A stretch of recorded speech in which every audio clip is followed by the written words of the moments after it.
You know, living with a serious illness is such a roller coaster ride. Um, it's terrifying. It There's so much indignity. Um, the tests, the hospitalizations, and then there are times of relative calm, and you think, oh, things are stable, and we had the right ramps and wheelchairs or walkers or grab bars. You know, we've got this covered, and then the bottom falls out again, and there's some infection, and you know, it's quite a ride.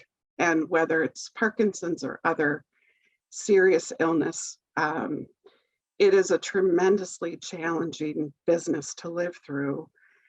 And it's critical to have people who communicate with you honestly about what you're going through and what you can expect and how you're going to cope with all of this. And I had heard that our hospital recently had a palliative care doctor come. I live in the mid coast of Maine. We met with her twice over the course of about a month, spending over an hour each time in her office with her and her nurse. And especially during the first visit, she mostly listened to Ken talk about what mattered most to him, what he enjoyed about his life even now, and what symptoms were most troublesome for him. In the course of these two visits, she completed a do not resuscitate order. And because Ken had said he would forego antibiotics if he got any infections, a pulsed form, he couldn't dress himself. I helped him get dressed for about 5 years. He wasn't able to handle, you know, trips to the bathroom or shower alone for several years. Maybe the hardest thing, what other than hallucinations, delusional thinking, was that his emotional resilience was compromised. It got to where I couldn't get him up, even to stand, to get him in a wheelchair to spend the day in a lift chair.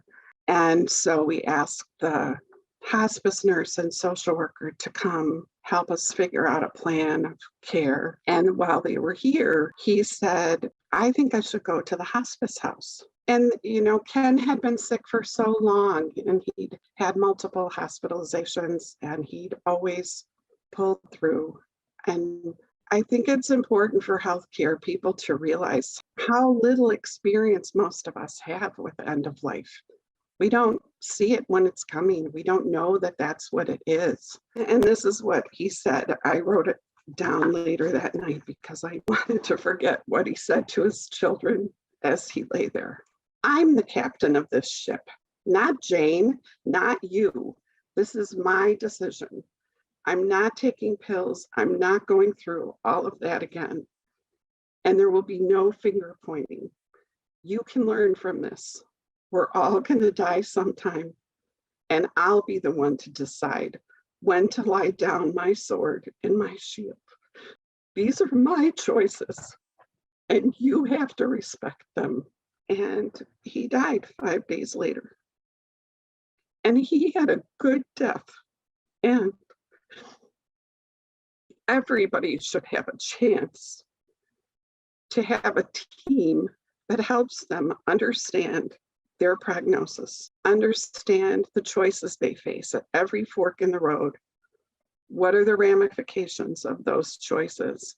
And what are their personal preferences and priorities so that their care matches their values? And I'm hoping that C-TAC and other advocates are going to continue to advocate and lobby for more help for caregivers and families and patients, because it takes everything you have to achieve what I felt like we achieved, which was a good death for Ken.